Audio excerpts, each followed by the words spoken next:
vamos a dar inicio, en mi caso, las otras docentes ya empezaron, pero como el miércoles pasado se suspendieron por el duelo de la facultad, por el fallecimiento del doctor París, no hubo clase, así que en mi caso va a ser la primera de esta segunda parte. Eh, la segunda parte de esta materia tiene la particularidad que en líneas generales tiene un contenido más práctico, digamos. Cuando digo más práctico es más referido, más estrictamente vinculado a lo que es el ejercicio el ejercicio de la profesión. Porque en la primera parte, si bien vimos cosas en concreto, como puede ser los conflictos de competencia, recusación y acusación. También vimos cosas por ahí muy conceptuales, como concepto de jurisdicción y competencia, concepto de proceso, de acción y pretensión. Entonces, son en realidad son las bases para poder trabajar en esta segunda parte, ¿sí? En esta segunda parte vamos a ver cuestiones que tienen que ver más, digamos, directamente con el ejercicio de la profesión. Las otras también, pero sí con cuestiones que tengan que ver con el día a día del ejercicio de la profesión. Vamos a ver, y esto en mi caso, cómo se desarrolla un proceso de conocimiento particularmente. Van a ver cuál es el régimen de los actos procesales en particular, van a ver cómo es el régimen de las resoluciones judiciales, cómo pueden ser impugnadas esas resoluciones judiciales en la bolilla de recursos, ¿sí? Que son todos temas que tienen que ver, que están codificados. Nosotros en la primera parte, por ahí la primera parte es más conceptual, acá vamos a trabajar con el código, estrictamente. Entonces, el consejo es que tengan a mano el código procesal. Sin el código procesal al lado, se les va a hacer difícil poder seguir la clase, y en mi caso particularmente se les va a hacer casi imposible, porque yo voy a estar haciendo referencia permanentemente a artículos del código, y si ustedes no los tienen al lado no me van a poder seguir, ¿sí? Entonces, para poder aprovechar adecuadamente la clase, les sugiero tener el código al lado. Por ahí no tanto hoy sí vamos a hacer referencia a algunas normas, pero sí a partir de la clase que viene. Lo mismo con las otras docentes. Por ahí la única bolilla que por ahí es más conceptual es por ahí la bolilla de principios y un poco la de parte, pero el resto no. El resto es puro código. Y ténganlo presente porque eso va a ser fundamental a la hora de la evaluación, ¿sí? Ustedes tienen que llegar al segundo parcial con el código todo recontra escrito, marcado, subrayado, anotado. Yo a veces veo en los exámenes, bueno, no ahora, obviamente, porque no los tengo delante, pero a veces veo que vienen a rendir un examen oral y traen el código y lo veo impecable. Y digo, bueno, por eso lo olvidaron y se compraron otro recién, o pidieron uno prestado, pero evidentemente ni lo han tocado.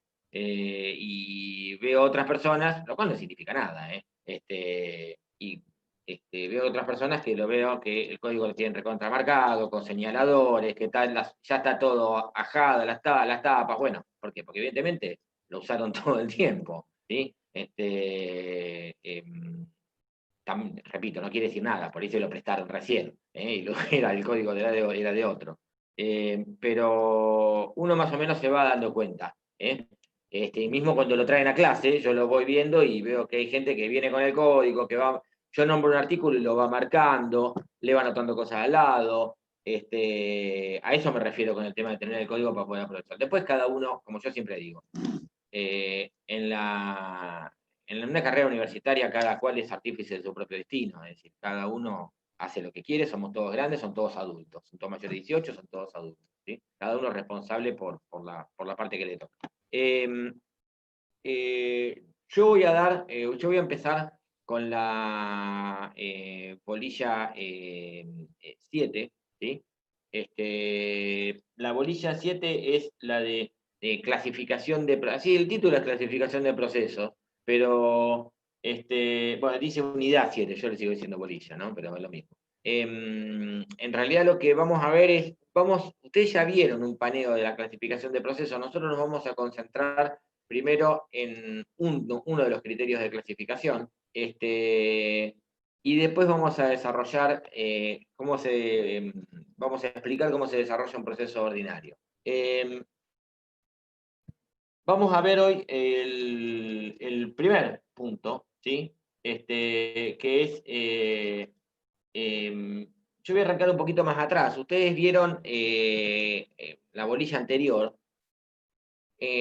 la clasificación en general de los procesos. Es decir, los procesos pueden ser clasificados de acuerdo a distintos criterios. Un criterio era de acuerdo al órgano que interviene y decide, y había procesos judiciales y arbitrales, ¿sí? Los que están sometidos a un juez o a un tribunal arbitral. Había otro criterio que era de acuerdo a si había o no una controversia, y había procesos contenciosos, la gran mayoría, y procesos voluntarios, donde en realidad el objeto del proceso, la finalidad, mejor dicho, no el objeto, la finalidad del proceso consistía en poder constituir, integrar, darle eficacia a una situación, a una relación jurídica.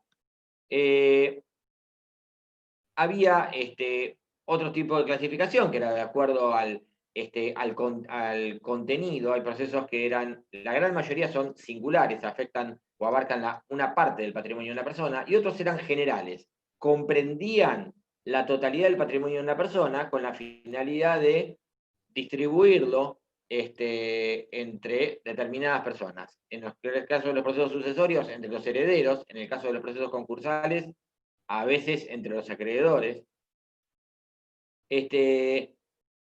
Y también, de acuerdo al código, hay otro criterio de clasificación, que es de acuerdo a la estructura que tienen, y ahí tenemos los procesos de conocimiento, en general, que tienen todos más o menos la misma estructura, que consiste en una etapa, y esto está en la bolilla 6, la bolilla anterior, estamos haciendo un poquito un repaso. Una etapa introductoria, una etapa probatoria, a veces sí, a veces no, vamos a verlo, una etapa decisoria, y después puede haber una etapa recursiva, si se impugna la sentencia, y una etapa de ejecución, ¿sí? Si no se cumple espontáneamente la sentencia. Y por otro lado, los procesos de ejecución, ¿sí?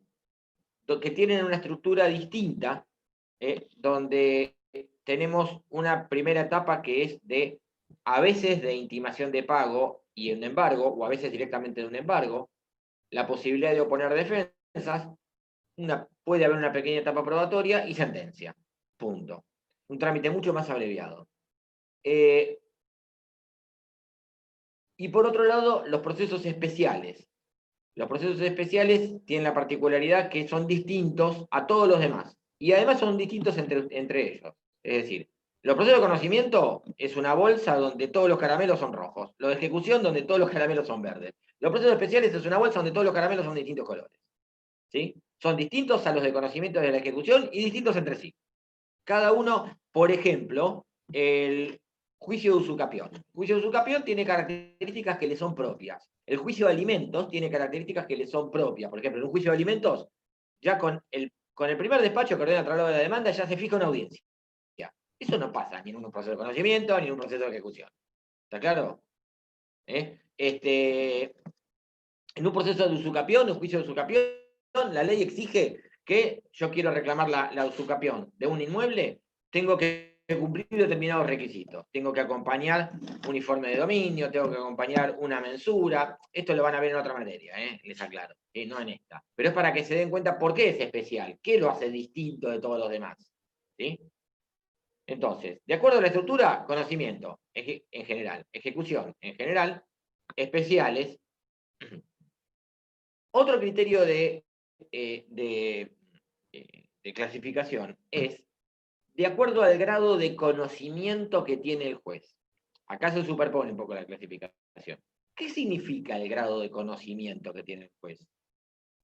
¿En qué medida el juez puede involucrarse en los hechos que le han planteado? ¿Y hasta dónde va a llegar su visión de los hechos que le han planteado? Esto va a tener consecuencias, sobre esto va a girar toda la clase de hoy, te voy a decir, ¿eh? Esto va a tener consecuencias en qué posibilidad de discusión tengan las partes. ¿Mm? En líneas muy, muy generales, y en el efecto que va a tener la sentencia, en líneas muy, muy generales, yo les voy adelantando lo siguiente. En los procesos de conocimiento, no hay un límite en cuanto al conocimiento que el juez pueda tener respecto de los hechos introducidos al proceso. El único límite va a ser lo que las partes le hayan planteado. No puede meterse el juez a agregar hechos que no hubiesen sido planteados por las partes. Por lo tanto, las partes no van a tener un límite en cuanto a la pretensión que puedan plantear y a la defensa que puedan oponer, el actor y el demandado respectivamente. Por lo tanto, el juez va a tener en principio una amplitud de conocimiento.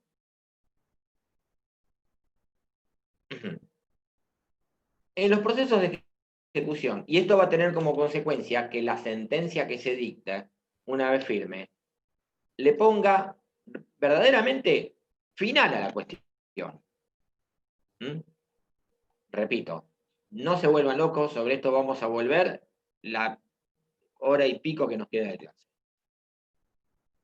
En los procesos de ejecución, la característica es que hay una limitación en cuanto al conocimiento del juez, en cuanto a las pretensiones que pueda plantear la actora, las defensas que pueda poner el demandado, y por lo tanto la sentencia que se dicte va a tener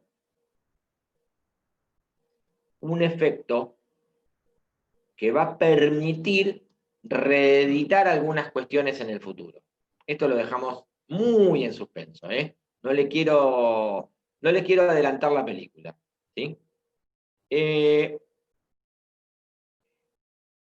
Los procesos de conocimiento son aquellos que tienen por finalidad obtener una declaración de certeza.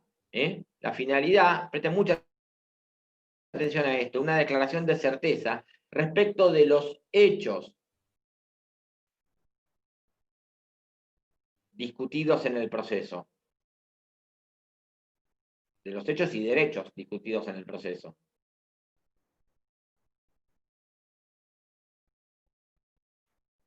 En el proceso de conocimiento, el juez parte de una absoluta falta de certeza respecto de los hechos discutidos en el proceso.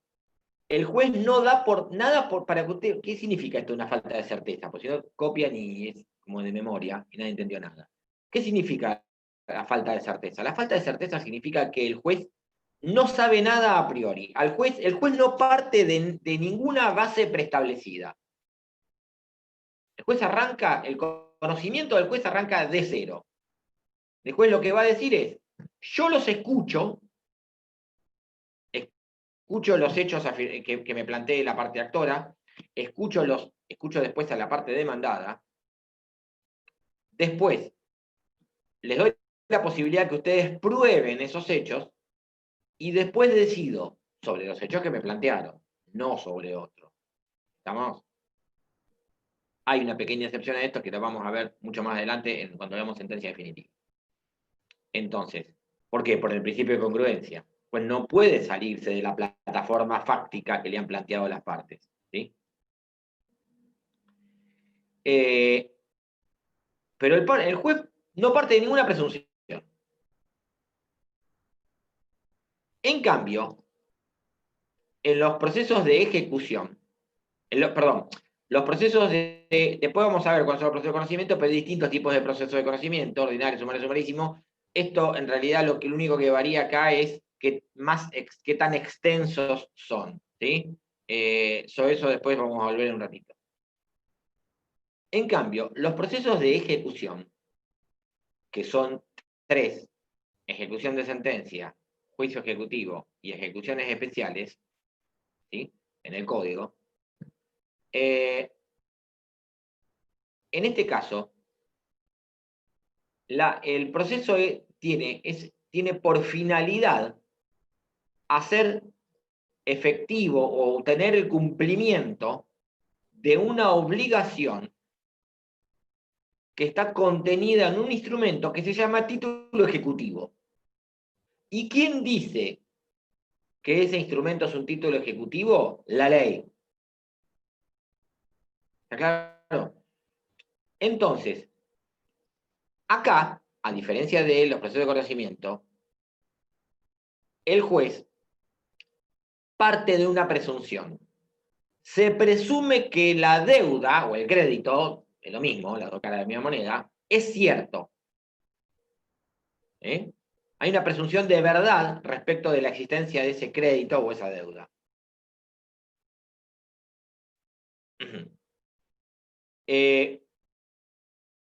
Y la finalidad es obtener el cumplimiento de ese crédito o de esa deuda. Esa deuda, dijimos, tiene que estar instrumentada en un documento denominado título ejecutivo. Los títulos ejecutivos, vamos a volver después, pueden ser judiciales cuando son emanados de un juez. Por ejemplo, yo les dije que uno de los procesos de ejecución es la ejecución de sentencia. Una sentencia que no está cumplida, la sentencia dice, se condena al demandado a pagarle al actor la suma de 10.000 pesos. ¿Sí? Dentro del plazo de 10 días de quedar firme la sentencia. La sentencia se notifica. Pasan 5 días para apelar. Nadie la apela. Queda firme, empiezan a correr los 10 días para pagar los 10.000 pesos. ¿Está claro? Pasan los 10 días. No aparecen los 100.000 pesos. ¿Qué puede hacer la parte actora? Ejecutar forzadamente. ¿Recuerdan uno de los elementos de la jurisdicción, la executio? Bueno, ejecutar forzadamente o forzosamente esa sentencia firme e incumplida. ¿Está claro? Porque si no sería una mera expresión de deseo. ¿Para qué fuimos un juez? Si no podemos hacer valer lo que decida. ¿Sí? ¿Queda claro esto? En el caso de un tribunal arbitral, como ustedes bien saben, esa sentencia se va a tener que ejecutar ante la justicia ordinaria, porque los árbitros precisamente carecen de ejecución. Entonces, en el proceso, en los procesos de ejecución, perdón, ustedes tienen, yo les decía, tienen títulos extrajudiciales, títulos judiciales y títulos extrajudiciales. Los títulos extrajudiciales son todos aquellos que no son judiciales, los que son emanados de particular. Un cheque, un pagaré, un cheque que está presentado al cobro y que fue rechazado sin fondos o cuenta cerrada, un pagaré, está vencido, obviamente, está su cumplimiento vencido, un instrumento público o privado donde se compromete a pagar el deudor una suma líquida y además el plazo de pago está vencido. Tiene que estar designado como tal por la ley, ¿sí? No podemos ir porque obviamente es muy atractiva la vía ejecutiva porque es mucho más rápida. Yo arranco en el juicio ejecutivo, arranco intimando de pago y embargando. Y en la ejecución de sentencia directamente arranco embargando. Entonces, para el acreedor es más que atractivo, mucho más rápido. Porque además, esto va a traer como consecuencia que el conocimiento del juez se limite a los aspectos formales del título ejecutivo. Es decir, hay cuestiones respecto de las cuales no se puede discutir en un proceso de conocimiento, perdón, en un proceso de ejecución. Yo les decía, en el código hay, los procesos de ejecución son 3, que son la ejecución de sentencia, cuando se ejecuta un título judicial, el juicio ejecutivo, cuando se ejecuta un título extrajudicial, un cheque, pagaré, crédito por alquileres de inmuebles, saldo deudor, después vamos a ver cuáles son, saldo deudor de cuenta corriente, antes era bancaria y el Código Civil agregó también la cuenta corriente mercantil, los créditos líquidos y exigibles en instrumentos públicos y privados, En todos esos casos se puede ir por la vía ejecutiva. Como el conocimiento del juez está limitado al aspecto formal del título ejecutivo, eso va a también traer como consecuencia que las partes solamente puedan plantear cuestiones que tengan que ver con el aspecto formal del título ejecutivo, pero no con otras cuestiones. El tercer proceso de ejecución son las ejecuciones especiales, que son hipotecaria y prendaria, que es cuando el crédito está garantizado con un bien inmueble, en el caso de la hipoteca, bien mueble en el caso de la prenda. ¿Sí? Son especiales porque las defensas, después sobre esto vamos a volver, son todavía más reducidas. La posibilidad de defensa del demandado es todavía más reducida.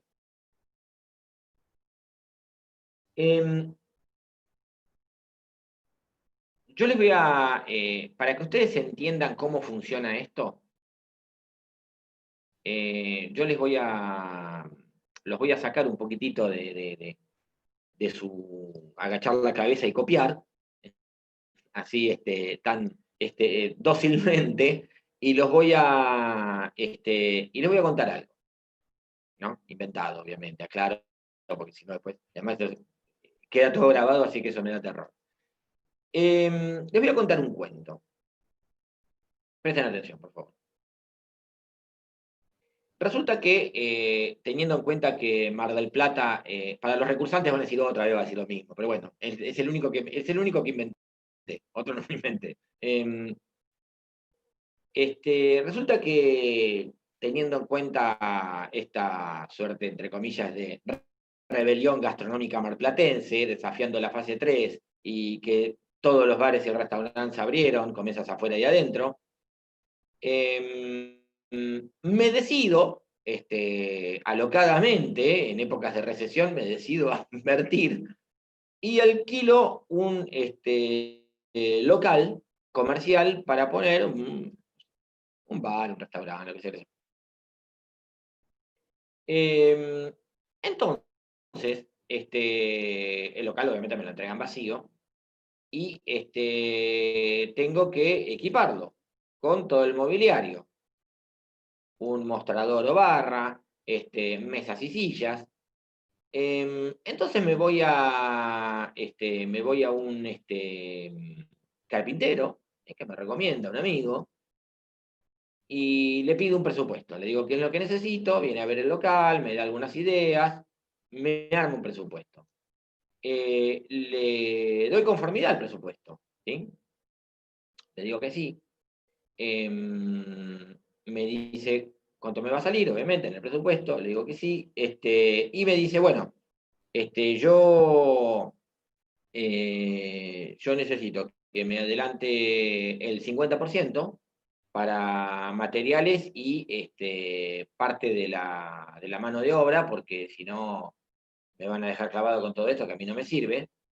Y el otro 50%, yo voy a necesitar que usted me firme un pagaré que lo vamos a romper el día que yo le entregue el trabajo terminado, ¿sí? Instalado. Terminado y instalado. Y me explica, me dice, lo que pasa es que ya me ha pasado de que yo hago el trabajo y después no lo vienen a retirar, desaparece la gente y me queda a mí todo esto y yo no sé qué hacer, me está ocupando lugar en el taller, no sé si venderlo, si quedármelo, a mí no me sirve para nada, trabajé al divino botón. Entonces yo quiero asegurarme de que no me van a dejar clavado, me dice el carpintero. Me parece justo, me parece bien. Yo le digo que mi idea es eh, empezar para la temporada y pactamos la fecha de entrega de la mercadería, de la mesa, la silla, la barra, el mostrador, el 15 de diciembre del 2020. ¿Sí? ¿Me están siguiendo? Y le hago un pagaré, le firmo un pagaré, donde me comprometo a abonarle el 50% restante el 15 de diciembre, para que él se quede tranquilo, que le voy a cumplir, que no voy a desaparecer. Cuando me entregue el trabajo, yo le pago y rompemos el pagaré. ¿Me siguen? lo usamos como instrumento, en realidad el pagaré es un instrumento, no es un instrumento de crédito, es un instrumento de pago, pero lo usamos para poder garantizar la deuda.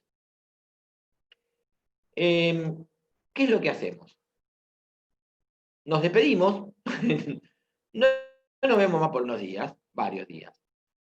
Yo ya a principios de diciembre lo llamo por teléfono para ver cómo va con el trabajo, si necesita algo, si necesitaba volver a medir, si necesitaba probar la barra o mostrador, que por ahí eso era medida, y no me atiende. No me atiende, el celular aparentemente eh, o apagado o ya no existe más el número, la línea. Me voy hasta la carpintería. Me voy a la mañana, la carpintería cerrada. Me voy a la tarde, la carpintería cerrada. Una vecina que está en la casa de al lado, barriendo la vereda, mira mi gesto de preocupación y me dice, ¿usted no estará buscando al carpintero? Sí, claro que estoy buscando al carpintero. Porque le dejé un trabajo y lo estoy buscando, me tiene que entregar. Me dice, otro más. ¿Otro más qué? No, otro más que lo viene a buscar. Desapareció. Hay varios ya que vinieron a buscarlo. Y algunos bastante enojados. Ajá. Vuelvo a ir 2 o 3 días después y sucesivamente, todos los días, paso a distintos horarios, nada. Se lo tragó la tierra. Desapareció. El carpintero, con la plata que yo ya le había pagado, el 50%, y del trabajo ni hablar, olvídense. Y se fue con mi pagaré. En todo este contexto, en el cual yo tengo que salir a darle solución a esto, reprogramar la fecha de inauguración, salir a comprar el equipamiento a las apuradas, con todo lo que eso implica, de ya no puedo pelear el precio, no puedo poner lo que yo quería poner, no puedo ni elegir ni precio ni mercadería. ¿Está claro? Eh, Obviamente un enorme disgusto. Entonces, lo que menos hago es acordarme del pagaré. Les avanzo la película, marzo de 2021. 16 de marzo, no sé, espero que no caiga domingo, porque si no se me cae el ejemplo. 16 de marzo de 2021. Todavía calor, no terminó, pasó el verano, esos calores de marzo que decía, ¿por qué no hizo este calor en febrero? Bueno, tremendo calor. Este, y viene un oficial de justicia al restaurante y pregunta por mí. Le digo, sí, sí, soy yo. Bueno, le voy a hacer entrega de un mandamiento de intimación de pago por la suma de la que estaba en el pagaré, póngale el número que quieran, con más otra suma presupuestada por el juzgado para responder a intereses, gastos y costos. Digo, ¿pagaré de quién? Yo no le debo nada a nadie. Mira y dice, y me lee la carátula del expediente. Y veo que es un juicio ejecutivo iniciado por el carpintero, donde me ejecuta el pagaré. ¿Sí? Em, lo recibo, no tengo más remedio. Si no el oficial de justicia no tiene la culpa. No es la culpa del mensajero, sino del que manda la noticia. Eh, Me voy a un abogado. Le explico toda esta historia. Entonces, el mandamiento va acompañado de copias de la demanda. La demanda ejecutiva generalmente es muy breve, esto lo vamos a ver más adelante, son 2 o 3 carillas nomás, porque no hay mucho que explicar. Y fotocopia del pagaré. ¿Sí? Me voy a un abogado. Le llevo, obviamente, el mandamiento con la copia de la demanda y la copia del pagaré. Agarra, mira el pagaré, la fotocopia del pagaré, me lo muestra y me dice, ¿esa es su firma? Sí, por supuesto. ¿Y el pagaré era por este monto o le agregaron un cero atrás? No, no, no, no. El pagaré es ese, exactamente el que yo firmé. Y me dice, bueno, mucho para hacer no tenemos. Digo, no, discúlpeme. A ver, por ahí usted está cansado, lo agarré a la hora de la siesta, no me escuchó bien, le cuento, no me cuente más nada, ya entendí todo. Pero no tenemos mucho para hacer. ¿Por qué? Porque nosotros, en este juicio ejecutivo, solo podemos discutir el aspecto meramente formal del pagaré. El pagaré tiene fecha de libramiento, fecha de vencimiento, está su firma, no está enmendado, adulterado, está firmado por usted y la ejecución se dirige contra usted. Tampoco es un tema de falta de legitimación, ni activa ni pasiva. El pagaré fue librado en Mar del Plata y la ejecución tramita en Mar del Plata. Tampoco hay un tema de competencia. Usted era plenamente capaz, lo firmó usted personalmente, no hay un tema de representación, exceso en la facultad del representante legal, no, nada. No hay nada para plantear. ¿Usted lo pagó esto? No, por supuesto que no le acabo de decir de que este hombre desapareció. No hay mucho para hacer. Entonces le digo al abogado, pero esto es una locura. Y le pregunto, ¿y la ley dice esto? ¿Esto hasta seguir regulado por la ley? Y me dice sí. Digo, ¿pero cómo? Nadie planteó la inconstitucionalidad de esto, es un disparate. Porque está groseramente afectado mi derecho de defensa. Quiere decir que yo, al juez del juicio ejecutivo, al que está interviniendo en el juicio ejecutivo, toda esta historia del restaurante, del carpintero que desapareció, que la puedo probar, tengo 3 millones de testigos, todo. No le puedo decir nada, no la puedo plantear, me tengo que coser la boca. Exactamente sí, es así. No, es una locura. Y así queda. Y me tengo que poner la plata e irme masticando bronca. No, me dice el abogado. No. Ah, bueno, hay una luz de esperanza entonces. El abogado me dice, nosotros después lo que podemos hacer es iniciar un proceso de conocimiento donde, donde podamos plantear todo lo que no podíamos plantear acá. ¿Sí? Porque la sentencia que se dicta en el juicio ejecutivo no cierra definitivamente la cuestión. Y las cuestiones que no podíamos plantear en este juicio las vamos a poder plantear en un proceso de conocimiento posterior. ¿Sí? Las que no podíamos plantear, no las mismas. Entonces, está la posibilidad después de iniciar un proceso de conocimiento por incumplimiento de contrato. Y ahí sí vamos a poder plantear toda esta historia del restaurante, del carpintero, y solicitar la repetición del pago que se haya hecho. ¿Está claro? Entonces, con esto que yo les acabo de decir, les estoy planteando cuál es la diferencia entre los dos grandes tipos de procesos en cuanto al conocimiento del juez y la posibilidad de discusión que tienen las partes. Haciendo una suerte de paralelo.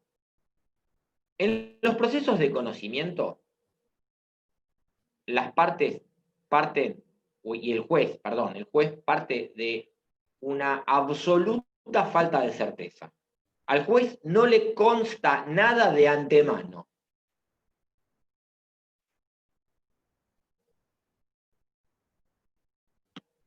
En los procesos de ejecución, el juez parte de una presunción.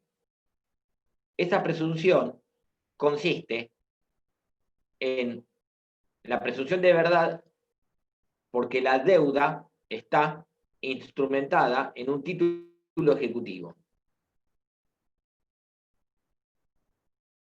Les pongo un ejemplo.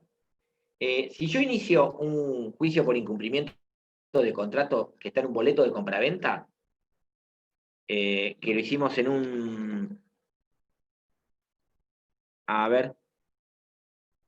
Se cortó el celular, pero en el ejemplo supongo que el carpintero no cumplió y pidió igual la ejecución. Sí, sí, Cristina, es exactamente así. El carpintero no cumplió y pidió la ejecución. Esperen que se me fue. Gracias, profesor, porque me agarré la última parte y no quería comprender. Gracias. Bien.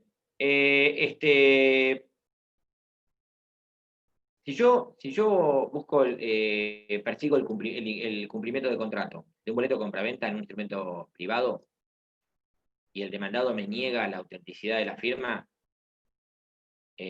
yo, parte actora que reclamo, tengo que salir a probarla. Si yo ejecuto un pagaré, que lo firmamos en el café de la esquina, solo porque la deuda está en un pagaré y el ejecutado me niega la autenticidad de la firma, él la tiene que probar, él tiene la carga de la prueba.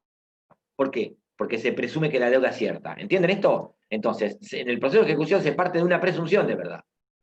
¿Cuál es la presunción de verdad? De la existencia de la deuda. ¿Por qué? Porque está en un título ejecutivo. ¿Y por qué la ley hace eso?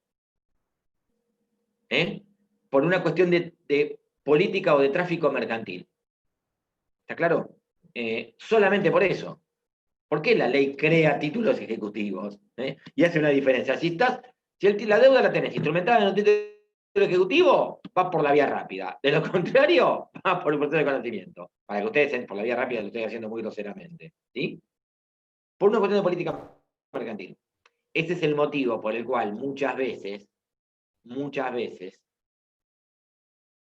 se duplican las deudas.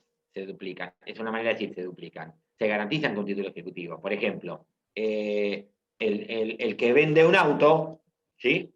El comprador le paga, hacen un boleto de compraventa, le paga la mitad y el resto en 5 cuotas, y por cada cuota hacen un pagaré, que lo van rompiendo a medida que van pagando las cuotas. Deberán. ¿Qué está haciendo? Lo que está haciendo es que si ante el incumplimiento de una cuota, en vez de tener que ir por un proceso de conocimiento, van por la vía ejecutiva, te ejecuta el pagaré. ¿Entienden esto? Ese es el motivo por el cual en la práctica muchas veces se hace eso. No es casualidad. Se hace precisamente porque lo que se busca es, el acreedor lo que busca es, ante un eventual incumplimiento, y por la vía que sea más rápida posible. Entonces, proceso de conocimiento se parte de una absoluta falta de certeza. Proceso de ejecución se parte de una presunción de verdad de la existencia de la deuda porque está contenida o instrumentada en un título ejecutivo. Respecto del grado de discusión o debate, en el proceso de conocimiento hay amplia discusión o debate de las partes. En el proceso de ejecución, la discusión o debate está limitada al aspecto formal del título ejecutivo. La historia del restaurante y el carpintero no la puedo contar. ¿Sí? Por eso el ejemplo, para que puedan entender esto. Ahora, en el proceso de conocimiento, hagan de cuenta que la ley les dice a las partes, ustedes pueden plantear todo lo que quieran plantear, dentro de las formas impuestas por la ley. ¿Sí? Es decir, la parte actora no tiene límites en cuanto a la pretensión que pueda deducir. Y la parte demandada no tiene límites en cuanto a las defensas que pueda oponer. ¿Sí? No les dice, en cambio, en el proceso de ejecución, la ley le dice a la parte actora, usted solamente puede ir por este proceso si la deuda está instrumentada en un título ejecutivo, de lo contrario no. Y al demandado ejecutado, le dice, usted solamente puede oponer aquellas defensas que tengan que ver con el aspecto formal del título ejecutivo. Las demás no. Y dice la ley expresamente, usted no puede plantear como defensa la causa del título ejecutivo. ¿Cuál es la causa? La obligación que le da origen al título ejecutivo. Nadie libra un pagaré porque sí, nadie está en Peatonal y San Luis repartiendo pagarés o cheques. Se hace porque hay un negocio que fue instrumentado de esa forma. En este caso, el contrato de locación de obra que era con el carpintero. Haceme los muebles. ¿Sí? Puede ser un préstamo de dinero, es decir, le presté plata a una persona y me entrega, me dice, bueno, te lo voy a devolver, yo le presto 100.000 pesos y con una X tasa de interés, y me dice, bueno, te devuelvo 118.000 pesos dentro de, no sé, un año y te doy un cheque. ¿Está claro? O te doy un pagaré. El préstamo, ese contrato de préstamo, no se puede plantear como defensa. el contrato de compraventa, que fue instrumentado con el pagaré, cuyo pago fue instrumentado con el pagaré, no se puede plantear, o el contrato de locación de obra, en el ejemplo que le da, no se puede plantear como defensa. Esa es la causa del título. Eso no, de eso no se habla en el proceso de ejecución. O sea, limitación en el debate. En el proceso de ejecución, amplitud en el debate, en el proceso de conocimiento. Ojo, esta limitación en los procesos de ejecución vale también para la parte actora, porque yo solamente voy a poder ir por la vía ejecutiva si tengo un título ejecutivo. Sin título ejecutivo no puedo ir por la vía ejecutiva. ¿Estamos? Hubo una época, por ejemplo, antes de la ley de tarjetas de crédito que salió en el 95-96, que las tarjetas de crédito no tenían, no había ley que las considerara título ejecutivo. ¿Por qué? Porque teníamos por un lado la solicitud de adhesión que tenía firma y por otro lado el resumen que no tenía firma. El resumen no está firmado por él. Recibo el resumen por correo y, bueno, ahora ni siquiera por correo, recibo por correo electrónico, pero se recibía en un sobre el resumen de la tarjeta y nadie firmaba el resumen. Después sí salió una ley de tarjeta de crédito que considera que a los 30 días de no haberse impugnado o desconocido, adquiere la calidad de título ejecutivo. ¿Sí? Pero antes de esa ley, las empresas de tarjeta de crédito no podían ir por la vía ejecutiva. Era un problema. Bien, o mejor dicho, los bancos, las entidades financieras no pueden ir por la vía ejecutiva. Por ejemplo, en un contrato de locación, se pregunta Silvana, en la inmobiliaria, me hacen un pagaré por cada mes al inicio del contrato, pero no así del depósito de garantía que se entrega. No, del depósito en garantía no, porque lo estás entregando en ese momento. Es decir, eso ya lo cobraron, o lo están cobrando en ese momento. Te hacen un pagaré por cada mes. Ese es un ejemplo de, entre comillas, la duplicación de la deuda, porque vos por un lado tenés la deuda instrumentada en el contrato de locación, que también es título ejecutivo, y por otro lado tenés la deuda instrumentada en los pagarés, que se van rompiendo, supongo, a medida que vas pagando cada alquiler. ¿Estamos? Y ustedes preguntarán, ¿y si el contrato de locación inmobiliaria es título ejecutivo, para qué recurren al pagaré por cada mes? Porque el contrato de locación requiere un trámite previo, no me quería meter, que es la preparación de la vía ejecutiva. ¿Sí? Entonces, el pagaré no, lo ejecutás directamente. Y a la hora de reclamar el depósito es más difícil porque no me queda ningún instrumento salvo el contrato. Sí, por supuesto, no te queda ningún instrumento salvo el contrato, claro. Bien, decíamos, entonces, repasando, proceso de conocimiento, falta absoluta de certeza previa respecto a la existencia de los hechos. Proceso de ejecución, presunción de verdad de la existencia de la deuda contenida en el título ejecutivo. Grado de discusión o debate. Proceso de conocimiento, amplia, sin límites. El único límite es lo que las partes quieran plantear. Es decir, ahora sí, lo que no plantearon ahora, no lo pueden plantear nunca más. ¿Sí? Es decir, en un proceso de conocimiento, la ley les dice, ustedes partes pueden plantear todo lo que quieran. Ahora, lo que no plantean ahora, lo lamento, se acabó. ¿Sí? Nunca más. Hablen ahora o callen para siempre. Proceso de ejecución, grado de discusión o debate limitado. ¿Por qué? Porque la actora solamente puede ir por la vía ejecutiva si tiene un título ejecutivo. Demandado solamente puede plantear defensas que tengan que ver con el aspecto formal del título ejecutivo, nunca la causa del título ejecutivo. Esto va a traer como consecuencia grado de conocimiento del juez. Amplio, en el caso de los procesos de conocimiento, todo lo amplio que las partes quieran, eso depende de lo que las partes les hayan planteado. Limitado, en el caso de los procesos de ejecución. ¿Limitado a qué?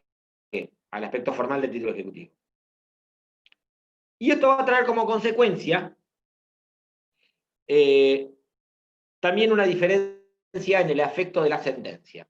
La sentencia, en el caso de los procesos de ejecución, adquiere calidad de cosa juzgada en sentido material.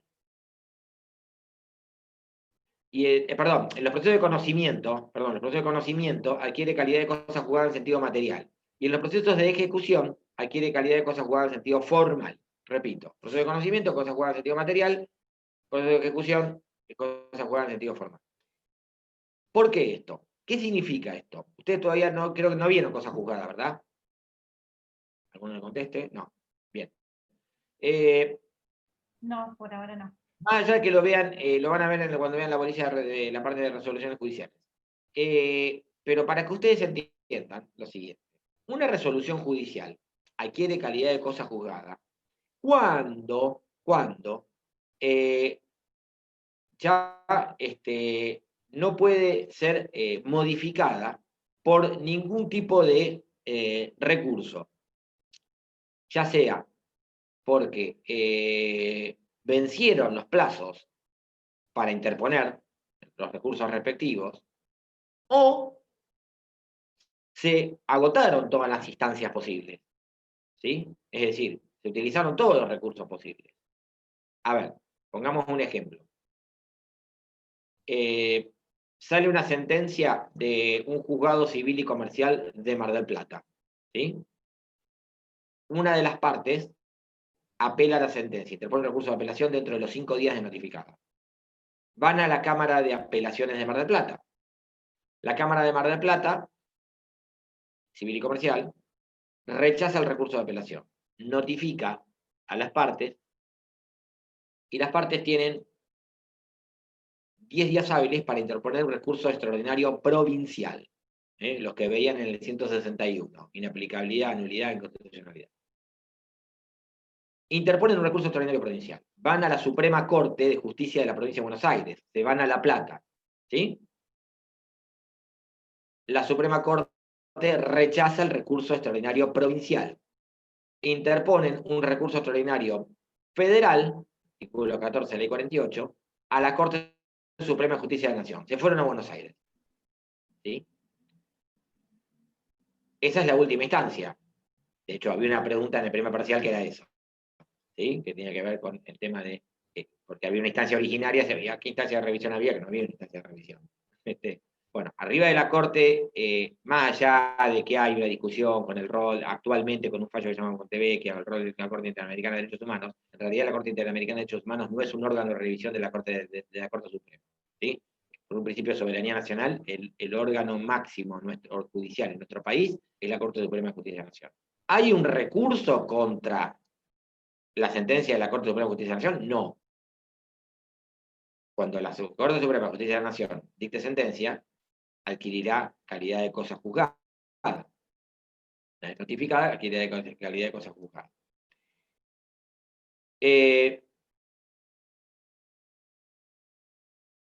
No necesariamente hay que llegar a la Corte de Nación para que una sentencia adquiera calidad de cosa juzgada. Sería un disparate. Imagínense que todos los juicios tardarían 25 años, más o menos.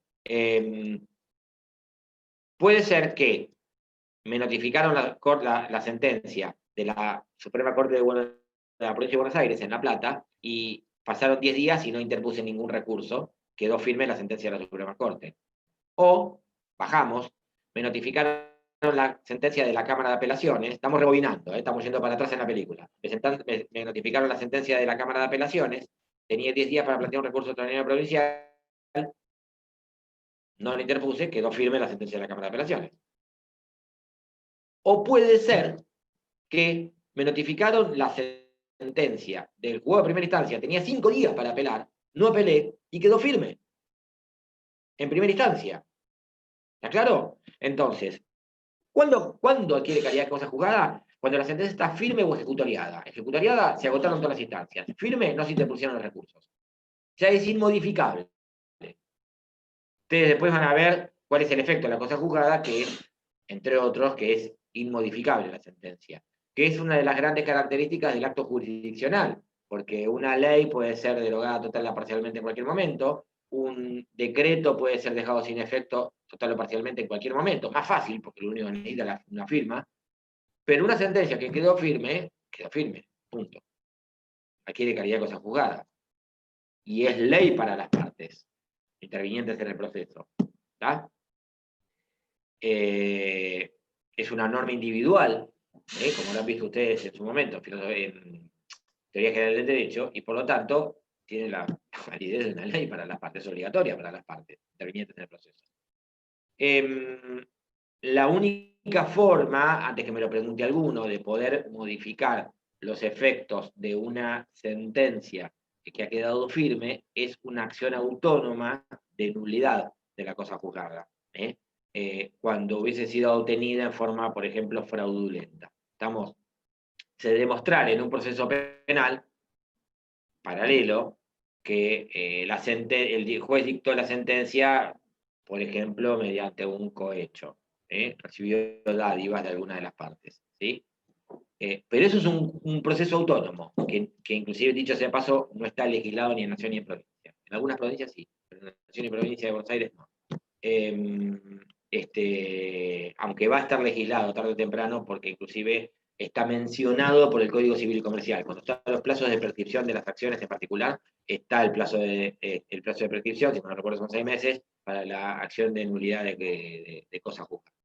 Pero eso es un supuesto muy excepcional. En principio, la sentencia que quedó firme y es inmodificable. Les guste o no les guste. Ahora, ¿qué efecto tiene esa cosa juzgada? Sentencia firme adquiere calidad de cosa juzgada. El efecto es que la cuestión, en principio, no puede ser planteada en el mismo proceso, porque si no sería un cuento de nunca acabar. Hay un día en el cual el proceso se termina, ya sea porque o se agotaron los recursos o porque no fueron utilizados, no fueron deducidos.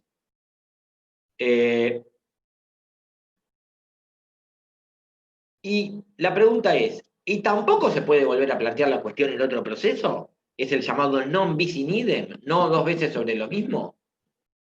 Y acá están las dos diferencias, la diferencia entre los dos tipos. En la cosa juzgada en sentido material, la cuestión no puede ser planteada nuevamente en el mismo proceso, porque hay una sentencia firme, ni tampoco en otro proceso posterior. Se acabó, punto final. En la cosa juzgada, cuando una sentencia adquiere calidad de cosa juzgada en sentido formal, la cuestión no puede ser planteada nuevamente en el mismo proceso, pero sí podrá ser planteada en un proceso posterior. Ustedes me dirán, pero entonces hay revancha. Si me olvidé de algo, lo voy a poder plantear en otro. No. En ese proceso posterior, solamente pueden plantearse las pretensiones y defensas que estaban prohibidas o vedadas en el anterior.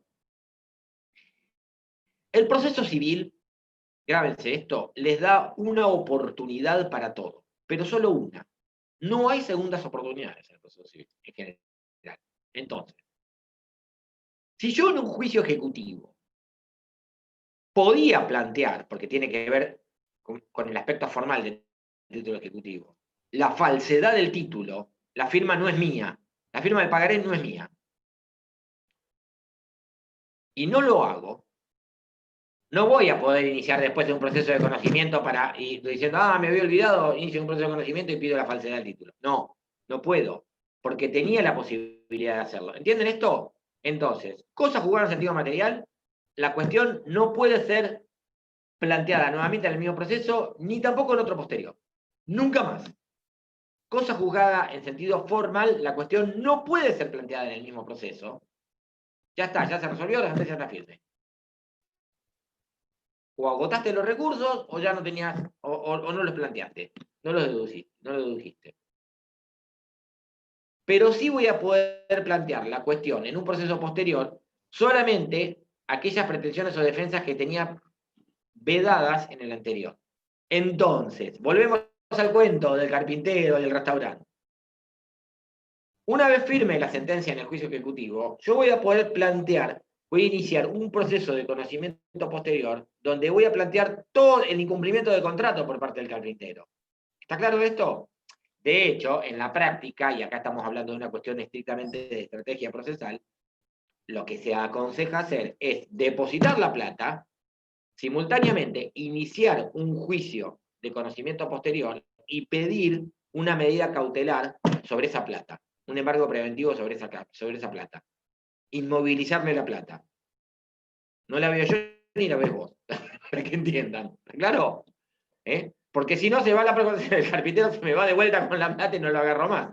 ¿Entienden? Esto, ojo, esto es una cuestión que yo le estoy diciendo que tiene que ver estrictamente con el ejercicio de profesión. Esto no está en el manual de Palacio, creo. No me acuerdo haberlo visto. ¿Está claro esto? Pero antes que alguno lo pregunte, porque dice, bueno, ¿cómo funciona esto? Porque si no, estamos en la misma. Le estoy poniendo la plata y encima le estoy poniendo el otro 50%. Ya me embromó con el 50% y le tengo que poner el otro 50%. ¿Está claro esto? Entonces, el consejo es hacer eso en la práctica, ¿sí? Pero la cuestión es de que la cosa jugada en sentido formal, repito, en el proceso posterior solamente lo que no podía plantear en el anterior. No es que es dos veces dos oportunidades. No. Es una sola. Lo que pasa es que está postergada, digamos. Vamos a ver el programa. ¿Cuáles son los procesos de conocimiento en el código de provincia y cuáles son los procesos de conocimiento en el código de nación? Les comento algo que creo que ya se los dije en alguna oportunidad. El código de provincia, el código procesal de la provincia y el código procesal de la nación, durante mucho tiempo eran prácticamente idénticos. Sin embargo, el código de nación tuvo dos reformas. Una más o menos, que fue la 22434 a principios de los 80, y después tuvo otra reforma muy grande, que fue la reforma de la 25488, 25.488, en noviembre del 2001, ¿sí? Que modificó varias cosas en el código procesal de la nación. Una de esas cosas es que suprimió un proceso de conocimiento. En el código de provincia, Código Procesal Civil y Comercial de la Provincia de Buenos Aires, los procesos de conocimiento son tres: ordinario, sumario y sumarísimo. En el de nación, la 25488 suprimió el sumario y quedó solamente el ordinario y el sumarísimo, nada más. ¿Sí? Al ordinario, a su vez, se lo modificó dándole algunas características similares a nuestro proceso sumario. Pero, repito, código de provincia, ordinario, sumario, sumarísimo, código de nación, ordinario, sumarísimo, nada más. Cuando vamos al código de provincia, cuando tramitan por una vía o por otra, en líneas generales, el ordinario, el sumario y el sumarísimo, la diferencia es que el ordinario es más extenso en cuanto a los plazos y a la cantidad de actos procesales. En el sumario se abrevian algunos plazos y se suprimen algunos actos procesales, y en el sumarísimo más todavía. Se suprimen varios actos procesales y se abrevian también la gran mayoría de los plazos, por no decirle todo. Eso en líneas generales. Y ustedes me dirán, ¿y cuándo voy por la vía ordinaria, la vía sumaria, la vía sumarísima? Fíjese el 319 del Código de Provincia. El 319 del Código de Provincia dice que toda contienda que no tenga señalado un trámite especial, tramitará bajo las normas del proceso ordinario. Con lo cual ustedes me dirán, quiere decir que casi todos los procesos de conocimiento, porque dice principio general, o sea, la regla, ¿sí? ¿Quiere decir que casi todos los procesos de conocimiento son ordinarios? No. Le diría que los menos. Los menos son ordinarios. ¿Por qué? Porque son tantas las excepciones, que vamos a ver ahora seguidamente, son tantas las excepciones que lo que es en principio una regla, o principio general, como dice el 319, termina siendo una excepción, ¿sí? El 320 del Código de Provincia siempre, indica cuándo tramita el proceso por la vía sumaria. Fíjense el inciso primero. Cuando todos todos los procesos de conocimiento, cuando se reclama hasta 4.500 use. Es decir, cualquier sea la cuestión que ustedes están planteando, si el monto demandado es de hasta 4.500 use, 4.500 use, hoy el use está a 1.876, es 8.422.000, si la memoria no me falla. Quiere decir que ustedes, si inician un juicio hoy, un juicio que tramita por la vía de conocimiento, donde el monto reclamado sea igual o menor a 8.422.000 pesos, o sea, la gran mayoría, ojalá que le toquen juicios de 40 millones de pesos, pero avísenme que me voy a trabajar el estudio de ustedes, pero no es, la verdad que no, juicios que superen esa suma no son de todos los días, ¿está? Entonces, ustedes ahí tienen una gran excepción, ¿sí? Todos, repito, todos los procesos de conocimiento donde el monto reclamado sea de 8.422.000 a plata de hoy, es decir, cuando cambia el valor de use será otra. Esa suma o menor van por la vía sumaria. Ahí ya tienen una gran excepción. Ya ahí nos llevamos un montón de procesos de conocimiento, se van con esta excepción. El inciso 2, y esto es como si esto fuera poco, hay una lista de procesos que cualquiera sea el monto, acá es al revés. En el primer inciso es cualquier sea la cuestión, si el monto es de hasta 4.500 euros.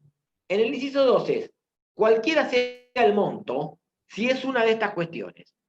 Fíjense, hay algunos que por ahí no son de todos los días. Ahí está pago por consignación, que ahora con el dólar, con 5 tipos de dólares distintos, es cada vez más frecuente. La división de condominios, con cuestiones entre propietarios, muros y cercos. Bueno, la cuestión de patria potestad en realidad van por la vía, por la vía del proceso de familia.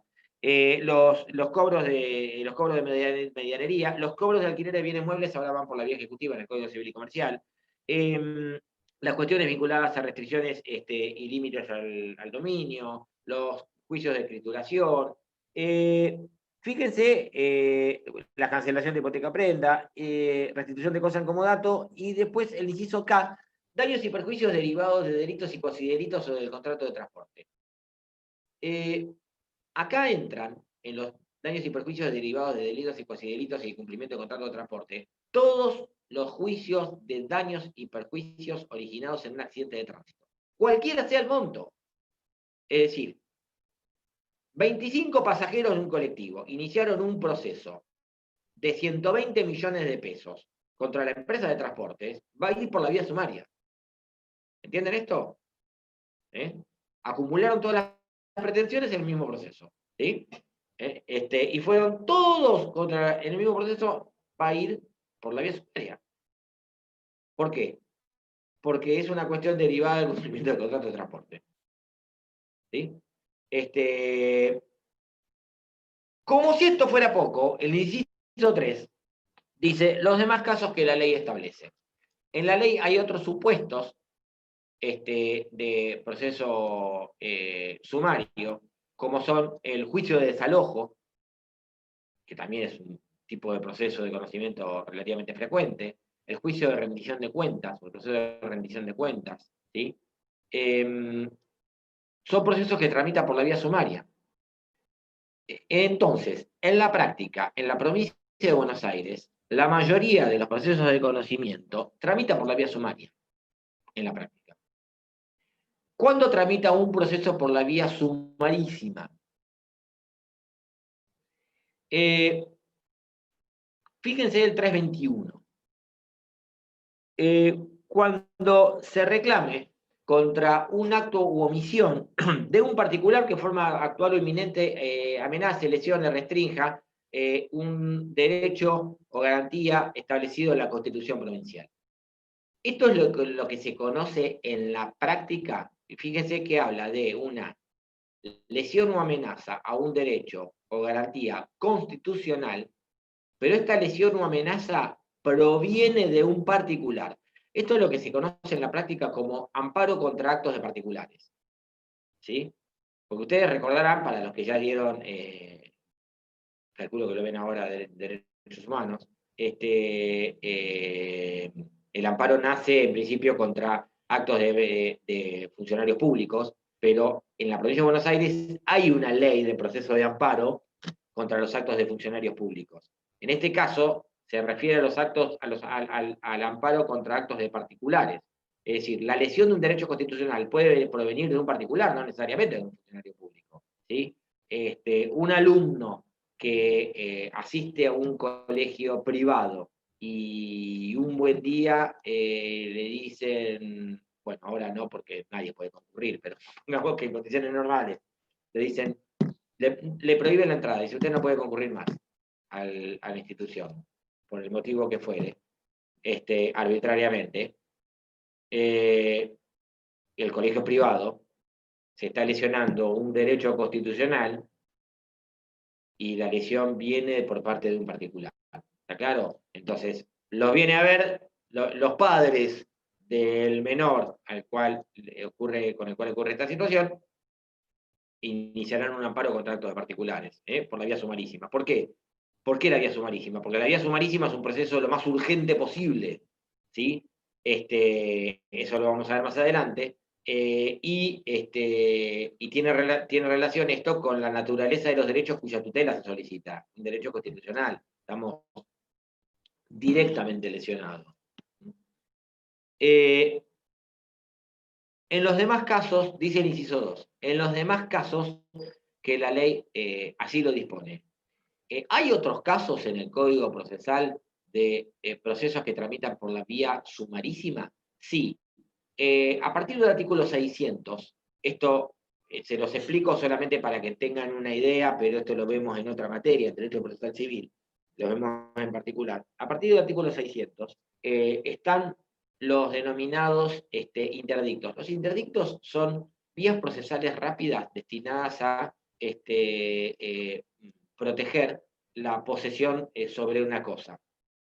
Y en algunos casos, sí, para proteger la posesión de una cosa, ya sea para recobrarla si alguien ha sido desposeído por un intruso, alguien se le metió en la casa con toda la familia, para retenerla si está siendo objeto de algún tipo de turbación en el ejercicio de la posesión, y en algún caso excepcional también para adquirirla. Y también hay otro caso que es a los efectos de poder detener y eventualmente demoler una obra en construcción que viola alguna disposición legal o legal, ya sea legal o reglamentaria, que es el denominado interdicto de obra nueva. Es decir, supongamos que al lado del terreno de su propiedad comienzan a edificar un inmueble, el inmueble está invadiendo parcialmente el terreno de ustedes,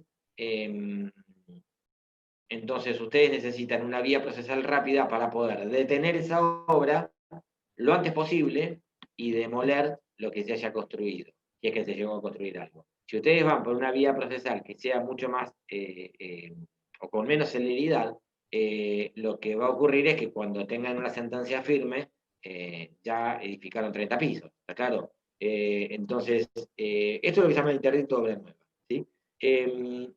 Los interdictos tramitan por la vía sumarísima, ¿sí? El artículo 661, 601, 2, 3, dice que tramita por la vía sumarísima. ¿Hay otro caso de proceso que tramita por la vía sumarísima? Sí, y eso ustedes lo saben. Polilla 5. ¿Cuál? ¿Cuál? A ver quién se da cuenta. ¿Qué proceso tramita, en qué tipo de cuestiones tramitan por la vía sumarísima? A ver si saben. O deberían tramitar por la vía sumarísima. ¿El amparo, profesor? No, el amparo, sí, el proceso de amparo, sí. El amparo contra el funcionario público, sí. Otro, es uno que vieron ustedes en la. Sí, señor, sí, Ludmila. Cristina Familia, ni. En algún supuesto, sí, por la vía sumarísima, pero en otros no. Consumidor, está bien, Ludmila. Ludmila Palay, Débora Martínez también. Sí, recuerden que la Ley de Defensa del Consumidor dice en uno de sus últimos artículos que las cuestiones que se susciten por la aplicación de esta ley o cumplimiento de esta ley van a tramitar por la vía más rápida en las respectivas jurisdicciones. ¿Sí? ¿Cuál es la vía más rápida de la provincia de Buenos Aires? El proceso sumarísimo. Y de hecho, la ley de proceso del consumidor, la provincial, la 13633, lo que dice es lo mismo, ¿sí? Que tramitan también por la vía sumarísima. Lo cual es atractivo para el consumidor que lo inicia, sobre todo cuando lo inicia el consumidor, ¿no? Que lo que quiere es una respuesta rápida de la empresa demandada, porque le limita las defensas al demandado, ¿sí? A la empresa demandada, y además lo obliga, vamos a ver después, además esto lo dispone la misma Ley de Defensa del Consumidor también, lo obliga a la empresa demandada cuando apela a tener que depositar el monto de la sentencia. ¿Sí? Los procesos sumarísimos son excepcionales, ¿sí? Es decir, en la provincia de Buenos Aires la gran mayoría termina siendo los procesos sumarios. En Nación, los procesos de conocimiento son dos. Ordinario, que son la gran mayoría, y sumarísimo. Los supuestos de sumarísimo son los mismos que en la provincia de Buenos Aires. Igual también dice aquellos procesos donde el monto reclamado sea hasta 5.000 pesos, monto que ha quedado totalmente desactualizado, cualquier proceso es más de 5.000 pesos. ¿Sí? Cuando se redactó esa norma, 5.000 pesos eran $5.000. ¿Sí? Al mes ya no lo eran más, porque eso fue en noviembre del 2001, un mes y 40 días después ya no lo eran más, al 6 de enero ya de 2002 ya no eran más. Y ahora, bueno, mucho menos, ¿no? Antes de terminar el punto, a ver qué nos quedaba, principios generales de excepciones, clases, diferencia, bien. Para no cortar, para clase que viene, yo les voy a subir algún material que son, en realidad son, porque nosotros en la clase que viene, el esquema es el siguiente. Nosotros vamos a ver en proceso ordinario en la provincia de Buenos Aires, cómo se desarrolla, y después vamos a ver las diferencias sumario y sumarísimo, que es el mismo esquema que tiene la ley. Vamos a arrancar con la demanda, con el artículo 330. Yo les voy a subir por ahí dos ejemplos, ejemplos muy escuetos, para no marearlos, porque si yo les subo una demanda de 52 páginas, o sea, no les va a servir, porque yo lo que necesito no es que vean el contenido, yo necesito que vean el envase, es decir, el esqueleto de la demanda, para que puedan identificar cuáles son los requisitos que aparecen en el artículo 330. Lo mismo con la contestación de demanda. ¿Sí? Así que en la semana yo les voy a estar subiendo esos dos modelos para que los miren y me vayan siguiendo en la clase que viene. Nosotros en la clase que viene ya vamos a estar hablando de cómo se interpone una demanda, qué contenido tiene la demanda. ¿Sí? Ya están los modelos subidos, son los mismos que estaban, son los mismos, a ver, que me voy fijando, mientras tanto, no, porque si están, ya los dejo. Bueno, yo después los voy a revisar, a ver, porque por ahí quedaron los que yo subí el cuatrimestre anterior. Si ya están, bueno, buenísimo, no subo nada, pero después voy a mirar, y si no, o por ahí le hago algún tipo de corrección, sobre todo con el tema del valor del view. Ya están en el campus, gracias Luisina. Bueno, si ya están, se los pueden ir viendo. La idea es que ustedes si pueden, en el caso de la demanda de la contestación, que se los impriman y los tengan al lado para que me puedan ir siguiendo cuando vayamos desarrollando el artículo 330 o el artículo 354 cuando veamos la contestación de demanda. ¿Sí? Bueno, gracias a todos, buenas tardes, y puedo, como siempre, a disposición para cualquier consulta por el campo. Buenas tardes.